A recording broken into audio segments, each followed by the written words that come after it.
J'ai fait passer une soixantaine de personnes dans mon IRM, qui n'est pas réellement la mienne en réalité, mais dans l'IRM. Et on leur a demandé à ces personnes-là de nous donner leur salaire, leur rémunération. On a fait un rapport salaire sur âge, parce qu'ils étaient âgés de 25 à 55 ans, et on a comparé ce rapport salaire sur âge à nos données d'imagerie cérébrale et à un test de QI qu'on leur a fait passer. Et on s'est rendu compte de trois choses super, super intéressantes.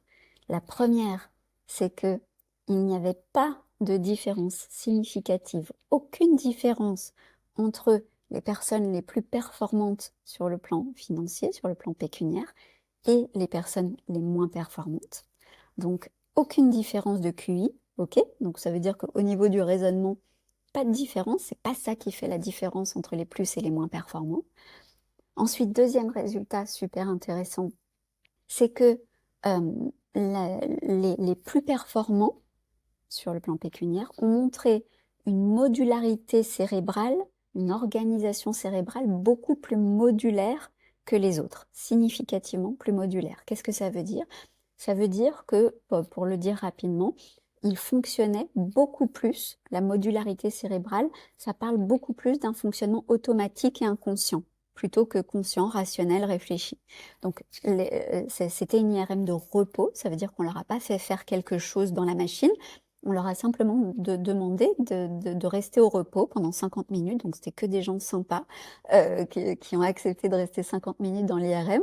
Et donc voilà, on a pris on a fait plein de types d'acquisitions IRM et on s'est rendu compte de ça. Et puis, le troisième résultat, c'est que chez les plus performants, s'activait un réseau cérébral qui était le même au repos, hein, qui était le même que celui qu'on trouve chez des personnes qui prennent des décisions en situation incertaine. Par exemple, je sais pas, vous êtes pas prêt, on vous montre des images où il faut répondre oui, non, très vite, est-ce que enfin, prendre une décision, c'est comme ça que ça se passe dans l'IRM.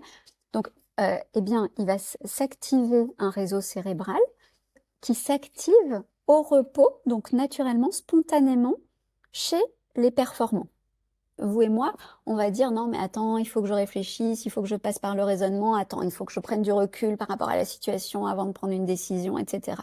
Et donc, quand on est forcé de prendre ces décisions, quand on est dans une IRM et qu'on nous force à prendre cette décision en situation incertaine, bah, c'est ce réseau-là qui s'active. Mais chez eux, chez les performants, il est activé naturellement. Ils ont une sorte de pré-câblage à l'intuition. Ouais, on peut imaginer que c'est un pré-câblage. Ouais, en fait, on ne sait pas si ça s'est créé, s'ils étaient comme ça à la naissance, si vous voulez, ou si ça s'est constitué avec la vie. Mais on pourrait dire ça. On pourrait dire que par rapport à nous, ils sont déjà câblés pour ça. Et donc, ça se travaille, évidemment. C'est pour ça que je dis, on ne sait pas si c'est à la naissance ou pas, mais moi, je pense que ça se travaille et que ça s'acquiert, ce mode de fonctionnement. Et donc, pour travailler ce mode de fonctionnement-là, de prise de décision en situation incertaine, eh bien, il faut travailler son flair et pas son raisonnement. En fait, on voit que le grand truc des performants, c'est le flair, c'est intuition, instinct. Donc, pour vous donner la différence entre l'intuition et l'instinct. L'intuition, c'est ce qu'on va percevoir, sentir. Vous sentez que quelqu'un est pour vous quelqu'un de bien, quelqu'un de pas bien. Vous allez le sentir, pas le sentir. Ou vous sentez qu'il va se passer quelque chose dans les prochaines minutes et qu'il faut que vous preniez vos jambes à votre cou. Eh bien, ça, c'est l'intuition. Et l'instinct, c'est l'intuition transformée en acte. Or, la plupart du temps, nous avons tendance à mettre un tampon entre l'intuition et l'action.